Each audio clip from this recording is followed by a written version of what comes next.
Welcome back to the channel, you all. So today what I want to talk about is something that every single drummer needs to understand.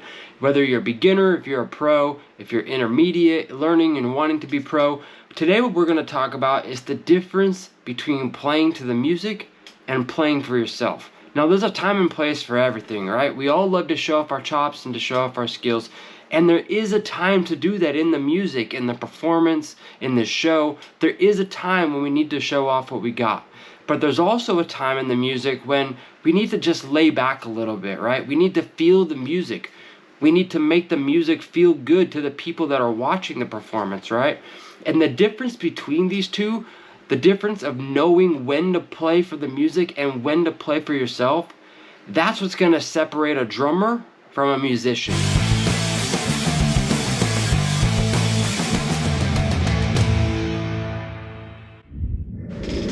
Playing for the song, playing for the music, what does that really mean, right? So I wrote down a few things that I want to share with you all in regards to when to know you're playing for the music, right? And I'll put it up here on the screen so you all can see as well. The first thing I wrote down is support the melody, the lyrics, and the groove, right? Don't try to play for yourself. Don't try to steal the show, as one would say, right?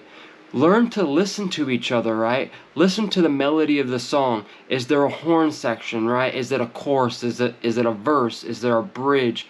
Are we vamping a little bit, right? Is it a build-up? Is it an interlude where you need to play soft, right? So listen to the melody of the song and the structure of the song and learn to play accordingly to, like if you're playing a verse, right, typically you play a little bit softer, but if you're playing a chorus, sometimes you want to open up a little bit or be a little bit stronger and a little bit louder, more intense when you're playing the chorus versus playing a verse. Or even playing the bridge, right? Sometimes a bridge will start off really slow and then they'll vamp the bridge like 2 or 3 or 4 times, and on that 3rd or 4th time, you know, maybe you got to open up a little bit. So listen to the melody, listen to the structure of the song, right? The second thing I wrote down is listen to the vocals, right? Listen to the guitar parts. If there's other drums like hand percussionist, right? As a drummer, our biggest friend is going to typically be the bass player, right? So listen to the bass line of the song. When should you hit your bass drum? Is it on the 3 and 4? Is it a 2-4? You know, where your snare on the 2, your kick on the 4. You know, so listen to the bass player, but don't just be limited to the bass player. Listen to everybody, right? If there's a horn section, like I was saying, listen to the horns. You know, when they do a fill or a lib, right? Or listen to the vocals, listen to the lyrics of the song, right? You want to have an open ear at all times, no matter what you're playing, right? Listening for the melody, listen to the vocals, listening to every single element of the song, right? The third thing I wrote down here that I want to share with you all is simplicity, right? Learning to play with simplicity, learning how to keep it simple. Not always, but there are plenty of times, and sometimes it's more often than not, that simplicity can outperform speed, right? There's a time and place to play with speed and to have the fanciest drum fill, but there's a lot of times when you need to play with simplicity. Again, listening to the groove, listening to the other people in the song, right? Are you supporting the song?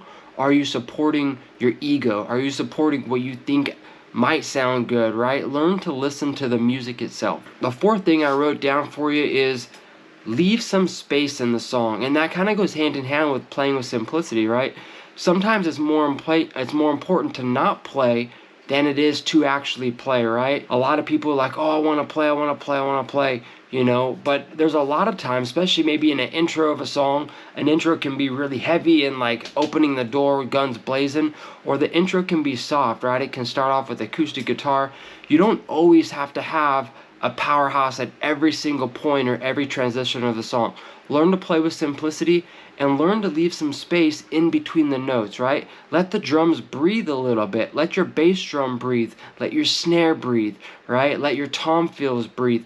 Even your hi-hat, let everything breathe. Let the music be felt, right, from the people that are listening and supporting, whether it be a show or if you're playing for church. Let the music breathe and feel the music. Let the people feel the music. A thought that I like to ask myself when I'm playing more than not is, would the singer be happy with this, right?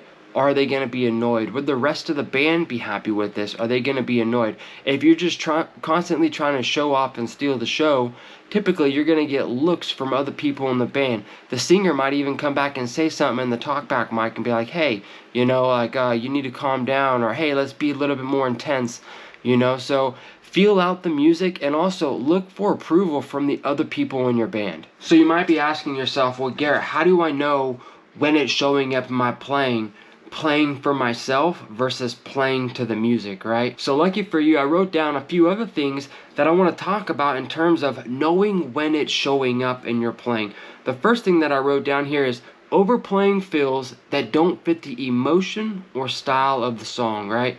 You want to make sure that you're, again, playing to the music, right? Listen to what the song is asking for. Are you asking for a certain type of beat? Are you asking for a certain type of dynamic, right? Play to the emotion and play to the style of the song. Don't be the person that's constantly trying to play chop, chop, chop and not playing to the song, not playing to the verses versus the choruses, right? Again, have an open ear. Listen to every part of the song. What is the music asking for? Another thing I want to talk about is don't be the person that's trying to impress the show, right? It isn't your show necessarily at every single point of the song. Yes, you might have a drum solo. Yes, you might have a cool fill or an intro that the song requires, but the whole show is not about you, right? As most hired drummers, you're there to support the music. You're there to support the front person. If you're in a band, right? Sometimes it's a trio and the drummer is just a fill-in or a hired drummer. You know, quit trying to impress for every part of the song and learn how to connect with every part of the song. Learn how to connect with the people. Again, let the music be felt. Let the music be heard, not just with their ears, but let it be heard from within, right?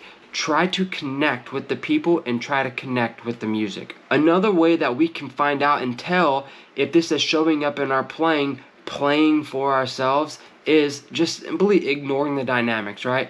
Again, we want to listen to the melody. We want to listen to the things. Is it supposed to be a soft section of the song? Are we supposed to have full intensity, right? Is it a build-up?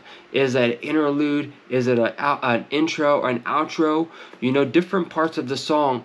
What are we trying to listen for? We're listening for dynamics, right? It doesn't have to be constant loud at 24/7. One of the things that I like to ask myself is, does this sound good in the mix? It usually sounds great in our ears, right?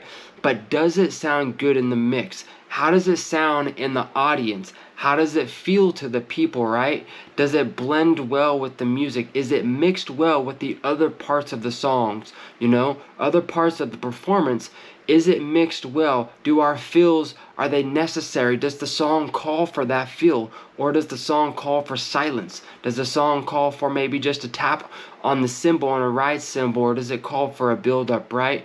How does it sound into the mix? Don't pay attention to always what does it sound like in my head, but what does it sound in the mix according to all things considered. How do I know which one I'm doing? Am I playing to the music or am I playing to myself? Well, there's a couple things that you can kind of do to kind of figure out exactly which one am I doing. Ask yourself, if I muted this song right now, how would it sound? Would the song fall apart or would it sound cleaner? And what I'm playing, is it fitting for the song? Is the song asking for what I'm playing? Record yourself playing to a track. Record yourself playing to another band member, right? Or playing with the band. Record the mix, right? And then go back and listen to your recording. And what I'm playing, right? Is it fitting for the song? Is it feeling? Is it complementing the song? Or is it distracting? Is it pulling away from the song? Another thing that I like to do is, again, look for the band's reaction, right? Look for the people, look for the crowd, look for their reaction, right? Are you getting positive vibes? Are you getting smiles? Or are you getting what I like to call the look, right? That's one key way, is look at the other people and they'll tell you straight up if you do a really cool feel that's fitting for the song and it fits with the song. They'll usually give you a high five, or they'll give you a scrunch face, right? Like, man, that was clean. You'll know right off the bat. And what I'm playing, is it distracting or is it complementing the song? So when is it okay to play for yourself in the music or in the performance, right? There are a few tips and a few areas when it is okay, when it's acceptable to play for yourself. For example, one of the areas you can play for yourself is in a drum solo or a drum fill, right? And aside from playing live, if you're doing a drum clinic, right, or a drum shed, or some YouTube videos, some YouTube shorts, these are some areas where it's going to be completely okay to play for yourself.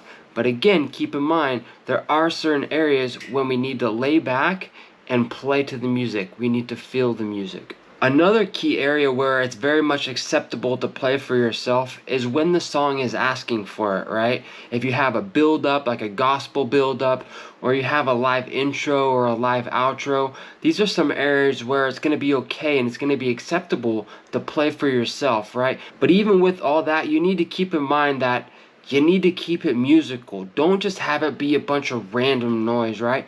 Think about what you're playing and play with intention. I like to ask myself, how would this sound, right? Think like a producer.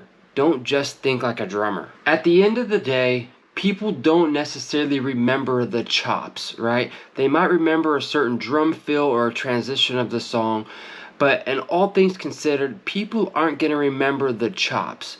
They're going to remember how the song makes them feel. Play for the song first, and then the respect will follow thereafter. Thank you guys so much for watching this video. As always, if you found help in this content and this is something you loved, please smash that thumbs up button, smash that subscribe button. It really would mean the world. It also proves to YouTube and the algorithm that this is great content that other people should be watching. And as always, you guys, I'll see you on the next video.